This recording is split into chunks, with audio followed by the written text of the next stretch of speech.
দেখো তোমরা কত বড় বড় বেগুন নিয়ে চলে এসেছি। এত বড় বেগুন তোমরা দেখেছো? না দেখলে দেখে নাও। নমস্কার বন্ধুরা, আমি সুচরিতা। আমার রান্নাঘরে তোমাদের সকলকে স্বাগত জানাই। আজকে আবারও চলে এসেছি তোমাদের কাছে একটা নতুন রেসিপি নিয়ে। আজকে আমি তোমাদের সঙ্গে শেয়ার করে নেব বেগুন পোস্ত রেসিপি। এইভাবে বেগুন পোস্ত রান্না করলে খেতে দুর্দান্ত লাগে। আমার এই ভিডিওটা স্কিপ না করে শেষ পর্যন্ত দেখার অনুরোধ রইল আমার সকল বন্ধুদের কাছে। দেখো এখানে আমি কতকগুলো বেগুন নিয়েছি। এই বেগুনগুলো দেখতে ছোট হলে কী হবে, এর স্বাদ কিন্তু অসাধারণ বন্ধুরা। দেখো এখানে ওই বেগুনগুলো কেটে ধুয়ে পরিষ্কার করে নিয়েছি।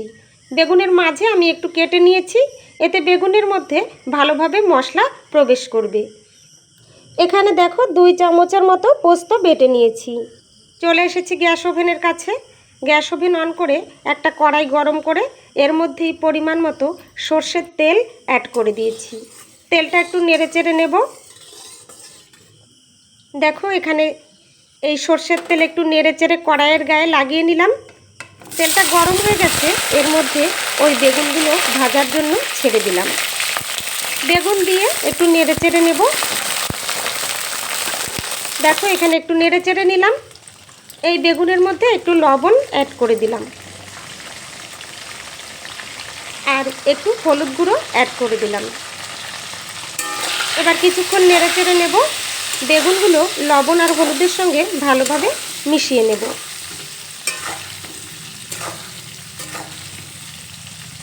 তোমরা যে সমস্ত বন্ধুরা আমার এই ভিডিওটা দেখছো অথচ একটা লাইক দিতে ভুলে গেছো, তোমাদের কাছে অনুরোধ রইল প্লিজ একটা লাইক দিয়ে ভিডিওটা কন্টিনিউ করো তোমরা।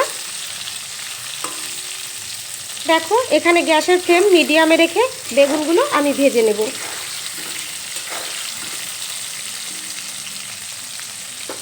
এখানে বেগুনগুলোর রং চেঞ্জ হয়ে গেছে। দেখো এই বেগুন ভাজা হয়ে গেছে।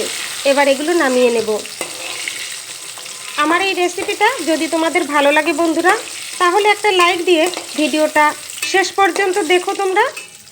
দেখো ভাজা বেগুন আমি নামিয়ে নিয়েছি। এবার এই বাকি তেলের মধ্যে রান্নাটা করে নেব। এই তেলের মধ্যে 1/2 চামচের থেকে একটু কম কালো জিরে ফোড়ন দিয়ে দিলাম আর দিলাম একটা শুকনো লঙ্কা। শুকনো লঙ্কাটা ফাটিয়ে 2 টুকরো করে দিয়ে দিয়েছি। একটু নেড়ে চেড়ে নেব। ফোড়নটা একটু ভেজে নেব। এই কালো জিরের থেকে একটা মিষ্টি গন্ধ বেরোবে, তাহলেই বুঝতে হবে যে ফোড়নটা ঠিকমতো ভাজা হয়েছে।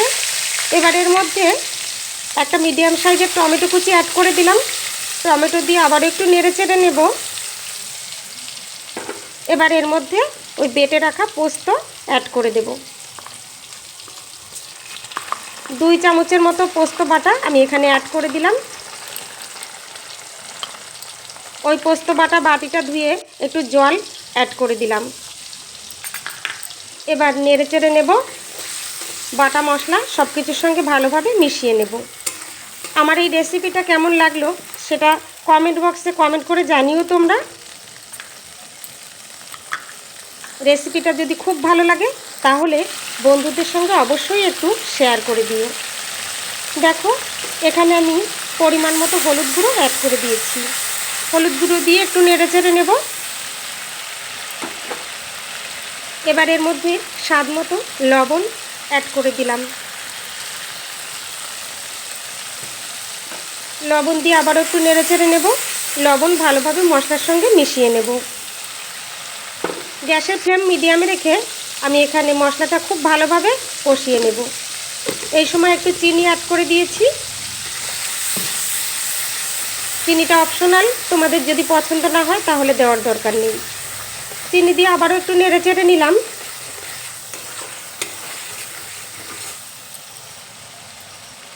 দেখো এখানে আমি কাঁচা লঙ্কা বাটা অ্যাড করে দিলাম। এখন আমি কাঁচা লঙ্কা বাটাটা অ্যাড করে দিচ্ছি।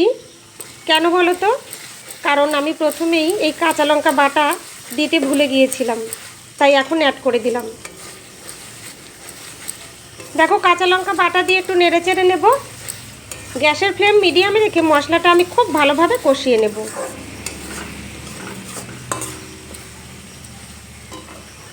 দেখো এখানে মশলাটা খুব ভালোভাবে কষানো হয়ে গেছে, মশলার থেকে তেল ছেড়ে দিয়েছে। এতে বুঝতে হবে যে মশলাটা পারফেক্টভাবে কষানো হয়ে গেছে।